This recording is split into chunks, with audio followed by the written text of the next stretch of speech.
수앤스마일 하겠습니다. 요즘 대선 시기에 접어들면서요, 한국 사람들은 자신의 정치 색깔이 어떤 색이든 그걸 떠나서 굉장히 좀 정치적인, 아니 자기 개인적인 사고상에 혼돈이 오고 있다고 봅니다. 도대체 누가 선이고 누가 악인가? 선은 있는가? 전부 악들이지 않은가? 이런 것들이 지금 한국인의 아노미 상태, 정신적 혼돈 상태를 초래하고 있습니다. 그러니까 이것은 결국 정치라는 것은 정치인이나 그 정치에 추종하면서 따르는 대중들이나 누가 선한지, 과연 선을 위한 것인지, 아니면 모두가 악인지, 이 부분에 대해서 우리가요, 고민을 좀 해야 될 때다. 그러지 않고요, 자기 영혼을 저당 잡히고 좀비가 되어서 막연하게 숙골이니 개딸이니 이재명이니 김문순이 이준석이니 이렇게 쫓아다닌 일은 아니라고 생각합니다. 어제 제가 좀 몸이 아파서 집에 가서 이렇게 TV만 틀어놓고 좀 졸다 말다 했는데 그 넷플릭스에 보니까 영화가 하나 올라왔어요. 제목이 황야의 스트레인저. 이 영화의 영어 제목은요, 하이랜드 플레인스 드리프트. 그러니까 높은 고원이 있는 분지에서의 방랑자, 이런 거죠. 그래서 한국에서는 고원의 방랑자, 평원의 무법자, 이렇게 이제 EBS나 이런 데서 소개됐고, 원래 이제 일본에서 이 영화의 제목을 황야의 스트레인저, 그러니까 황야의 이방인, 이렇게 붙였죠. 그래서 한국에서도 일본 제목 그대로 따가지고 1978년에 개봉했습니다. 원래 77년에 만들어진 영화인데요. 제가 중학교 다닐 때 이 영화 포스터가 곳곳에 붙어 있는데 보러 가고 싶었는데요. 돈이 없어서 그땐 보지를 못했습니다. 그때는 스트레인저라는 제목이 굉장히 낯설기도 하고 멋있게 들렸어요. 근데 이 영화를 저는요, 한 4번 봤습니다. 원래 봤던 영화 잘 안 보는 스타일인데 한 영화를 4번을 봤어요. TV에서, EBS에서 할 때도 봤고, 또 TV의 영화 채널에서도 우연히 틀었다가 보고, 심지어 VOD로 찾아서도 보고, 또 어제 한 번 더 봤습니다. 볼 때마다 이 영화에 대한 해석이 달라지는 것이 매우 이색적이었습니다. 원래 이 영화를 처음 봤을 때 뭐 저런 서부극이냐, 배경도 원래 서부극이라면 텍사스나 애리조나나 오클라호마나 캘리포니아나 뉴멕시코 같이 사막 가까운 평야지대, 그리고 이제 흙먼지를 날리면서 떼거지로 무법자들이 오고 마을은 또 남루해져서 먼지야 떼에 찌들어야 그게 서부극의 제대로 된 이 풍경 세트장인지, 이 영화는 보면요, 저 눈이 덮인 산이 나오고 온 사방에 산봉우리가 있고 그 높은 고지에 약간의 분지가 있고 그 분지 안에는 큰 호수가 있고 그 호수가에 마치 세트장 같이 어설픈 그런 마을이 있습니다. 그래서 처음에는 이 영화가 좀 수준이 떨어지거나 돈을 적게 들이려고 했다. 클린트 이스트우드가 2번째 감독한 영화인데 감독을 2번째 하니까 초짜라서 그랬다. 지금은요, 뭐 아카데미상을 몇 번 받은 명감독이죠. 그렇게 생각을 했습니다. 그리고 스토리도요, 이게 귀신이 나옵니다. 귀신이 나오는 서부극 전 세계에서 이 영화밖에 없을 거예요. 그래서 모든 것이 너무 어설퍼서 보고 난 뒤 뭐 이런 영화가 있나 했는데, 어제는 딱 보고 나니까 지금 이게 한국의 대선 상황의 정치, 대중, 그리고 심판에 대한 영화다, 이런 생각이 문득 들었어요. 그래서 내일 수앤스마일의 소재로 써야 되겠다, 이런 생각을 하게 되었습니다. 그래서 이 영화는요, 영국의 한 언론에서 세계 10대 복수극 영화에 꼽히기도 했습니다. 자, 그래서 호수가에 있는 고원 지역의 한 마을은 갓 형성된 것처럼 세트장 같이 깨끗합니다. 한 사나이가 말을 타고 옵니다. 자, 그런데 그 사나이는 마을에 있는 여성을 겁탈하고 또 마을이 지켜달라고 부른 좀 불량한 총잡이들을 3명을 동시에 죽여버리고 곳곳에 가서 무례하고 거만하고 아주 불쾌한 행동을 합니다. 그래서 도대체 클린트 이스트우드가 서부극에 나와서 어떻게 이런 악당 같은 역할을 한단 말인가. 그런데 그는요, 사람이 아니라 귀신이었습니다. 그 마을에는요, 덩컨이라는 보안관이 있었는데 그 마을 근처에 국유지 산속에서 검이 나오니까 마을 주민들이 그걸 자신들이 몰래 취하려니까 그 보안관 덩컨이라는 자가 연방정부에 그걸 보고하겠다, 이렇게 이제 하려고 하니까 마을 주민들이 담합하여 깡패 총잡이들을 불러다가 채찍을 때려서 이 덩컨이라는 보안관을 죽여버립니다. 그래서 이 클린트 이스트우드는요, 이 덩컨이라는 보안관이 환생하여 지금 복수를 위해서 마을을 방문한 것이었습니다. 자, 그 마을은 덩컨이라는 보안관을 죽인 불량한 총잡이들이 그 마을에 감나라 판나라 하면서 완전히 그 마을에서 나오는 수입을 뜯어가고 있었어요. 그래서 이제 질리다 못해서 이번에는 덩컨 보안관을 죽인 불량한 총잡이 3명을 잘 때, 술 먹었을 때 주민들이 붙들어다가 깜빵에 보내버립니다. 그런데 깜빵에 간 그 불량 총잡이 3명이 이제 풀려나서 돌아온다라는 연락이 전해집니다. 마을 주민들은 자신들을 지키던 불량한 또 다른 총잡이 3명이 클린트 이스트우드한테 총 맞아서 죽어버렸죠. 단총알 3발로요. 그러니까 야, 저 사람 엄청난 총잡이다. 우리가 저 사람한테 가서 마을을 지켜달라고 하자. 그래서 찾아갑니다. 이미 아주 질이 좋지 않은 모습을 보였는데도 자기들이 살자고 또 다른 총잡이를 고용하는 거죠. 그래서 그 마을의 주민들은 선량한 사람이냐 불량한 사람이냐, 대체로요 서부극에 등장하는 마을 주민들은 다 선량합니다. 그래서 gunmen들이 보통 마을 주민들을 착취하고 죽이고, 그래도 그들은 무력하게 교회에 가서 기도하고 그런 선량한 사람들로 나오는데요. 이 영화에 나오는 이 마을 주민들은 결코 선량하지 않았죠. 자, 자신들이 국가의 재산을 가로채기 위해서 성실한 보안관을 불량 총잡이들을 불러서 죽여버렸고, 또 더 나아가서 그 불량한 총잡이들이 과도하게 요구하고 거만하게 구니까 또 그들을 붙들어다가 잘 때 감옥에 보냈어요. 그리고는 또 다른 총잡이 3명을 고용했는데 그들은 클린트 이스트우드한테 총 맞아 죽었지요.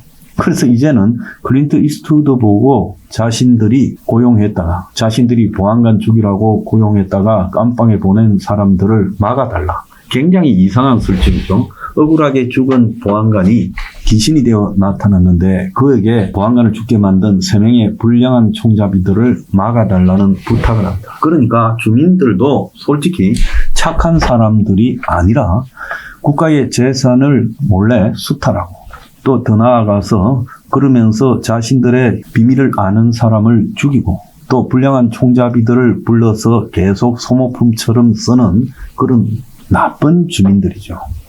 그래서 보통 서부극에서는 선악, 권선징악의 구도인데 클린트 이스트우드가 등장하면서 수정주의, 웨스턴, 그래서 누가 착한 사람인지 구분도 가지 않고 주인공 gunmen도 이게 불량한 사람이다. 이런 구도가 형성이 됐는데 세르지오 레오네하고 서부극 3부작을 만드는 클린트 이스트우드가 자신의 손으로 처음 서부극을 만들면서 여전히 악과 선이 혼재된 것도 아니고 악과 악이 혼재된 그런 서부 영화를 만들었습니다.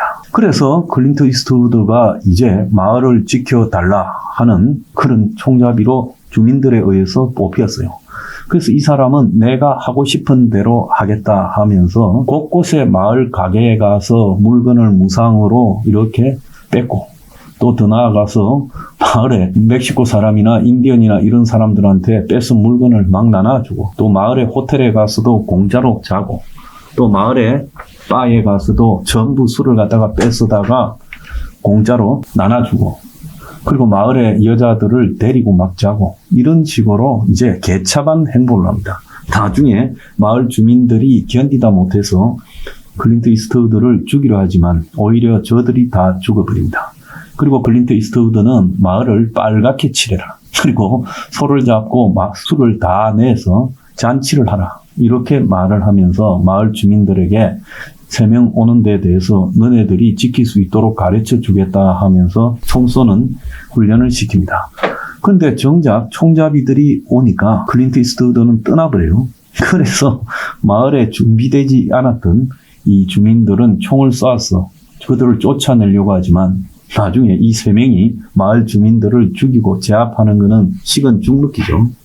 그래서 주민들이 전부 자신들이 깜빵에 보낸 불량 총잡이 3명의 지금 포로가 되었습니다. 그래서 술집에 갇혀 있을 때 클린트 이스트우드가 나타나서 자신을 채찍으로 죽인 이 3명을 한 명 한 명 죽입니다. 그리고 날이 밝자 주인공 귀신은 말을 타고 떠납니다. 그래서 정의를 추구하다 억울하게 죽은 보안관이 귀신이 되어서 나타나서 결코 선하다고 볼 수 없는 마을 사람들을 조롱하고 또 그들을 괴롭히고 하면서 그들의 죄를 그들 스스로가 깨닫게 만들고 또 자신을 채찍으로 죽인 악당들을 다 죽이고 떠나는 그런 장면에서 이 영화가 끝이 납니다. 이 영화 중에 주인공 귀신이 마을 호텔에 혼자 잘 거니까 그 호텔에 있는 다른 투숙객들을 다 쫓아내라.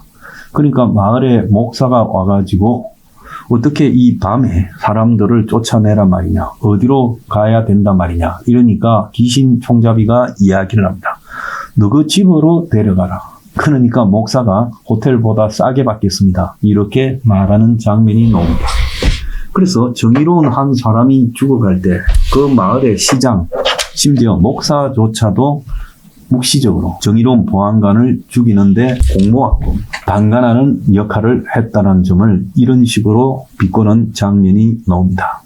자, 그래서 제가 이 영화를 보면서 묘하게 현재 한국적인 상황을 암시하고 있다라고 느낀 것은 귀신 총잡이 그리고 죽은 보안관은 그래도 모두 썩어 나자빠졌는데 이 시대를 지키고자 노력하는 깨어있는 국민들을 의미하고 또 다른 부분은 우중들이 정치인들을 저렇게 명종하다가 나중에 맞게 될 비참한 심판을 의미하기도 합니다. 그리고요, 불량한 총잡이들 그리고 또 마을의 시장, 목사 등 지도부는 민주당의 이재명이나 국힘의 김문수나 또 신당의 이준석을 상징한다. 저는 그렇게 봤고요. 그리고 불의를 침묵 방관하면서 맹종하며 끌려다니는 주민들은 저한테는 숫골과 개딸들로 보였습니다. 그래서 이 세상에는 선이 없어졌다. 악대 악만 남아있다. 그리고 대중들은 자신의 주관을 상실한 채 적당한 지도자들의 비리나 문제들에도 눈을 감고 패거리를 나누어서 맹종하고 있다. 도대체 이 사회에 정의와 불의의 개념이라고는 있는 것이다. 그리고 정의에 대한 대중의 방관, 그리고 대중들이 저지르고 있는 무지에 대한 또는 자신의 이익만을 위해서 눈 감는 죄들. 그래서 이 영화에 보면 딱 2명이요. 과거 자신들이 방관했던 죄에 대해서 고통받는 사람이 나와요. 하나는 온갖 자비를 하는 난장인데 주인공 귀신 총잡이가 그 사람을 마을 보안관으로 앉혀서 주민들을 우롱시킵니다. 또 하나는 마을의 호텔에 있는 그 호텔 주인의 동거녀인데 이 여성도 그때 벌어졌던 일에 대해서 양심의 가책을 느낍니다. 그래서 수십 명의 마을 주민들 중에 단 2명만요 자신들 행태에 대해서 양심적 가책을 느낀다. 이것은 뭘 의미하는가 하면 현재 벌어지고 있는 이 정치 광란에 대해서 한국 국민들 중에 극소수만이 이것이 문제가 있다, 잘못되어 가고 있다, 이렇게 맹종하면서 패거리를 나눠서 서로가 서로를 갖다가 악이라고 하면서 떠드는 이런 형태가 옳지 않다. 그들이 이끄는 부분에 맹목적으로 따라가지 않겠다. 그래서 이번 선거를 보이콧해야 되겠다라는 선량한 국민들로 보였습니다. 이 주인공 귀신 총잡이가요, 이 마을을 조롱한다고 전부 빨간색으로 마을을 색칠하라고 마을 앞에 라고라는 마을의 이름을 헬이라고 바꾸고 악당들이 돌아오는데 웰컴 투 헬이라는 플래카드까지 걸게 만들고 또 그들 앞에서 잔치를 벌이도록 해서 그 잔치가 엉망이 되게 만드는 그야말로 마을을 지옥으로 만드는 모습이 나타나는데 그것은 뭘 의미하냐? 그만큼 우리 대중들이 지옥에 가까이 있다는 것을 의미합니다. 그래서 클린트 이스트우드가 두 번째 만드는 자신의 이름으로는 처음 만드는 서부극에 굉장히 심오한 의미를 넣었다. 그래서 이 영화는요, 단지 억울한 죽음을 당한 보안관이 귀신이 돌아와서 낭자하게 복수한다. 처음 이 영화가 개봉되었을 때는요, 차마 귀신이라는 이름까지 영화 포스터에 붙이지 못했습니다. 그러면 아무도 안 보러 갈까봐. 그래서 복수극이라고만 했는데 그 복수를 귀신이 하죠. 그래서 우리가요, 이런 식으로 지금 전부 국민들 스스로가 대한민국의 정치를요, 퇴행화시키고 또 악한들이 지배하는 이 정당들에 맹종하고 그러면서 우리 스스로가 죄를 쌓아간다면 우리는 언젠가 복수 귀신 같은 그런 자에 의해서 심판당할 수 있다. 그런 자는 뭐냐? 그것은 경제 위기나 금융 위기가 될 수도 있고 또 북한의 핵이라든지 이런 것이 될 수도 있다는 겁니다. 그래서 우리가요, 정말로 똑바로 살도록 노력해야 된다. 남에 의해서 내 사고를 갖다가 탈취당하고 좀비처럼 맹종하는 것. 그것은요, 우리 스스로도 선을 포기한 것이다.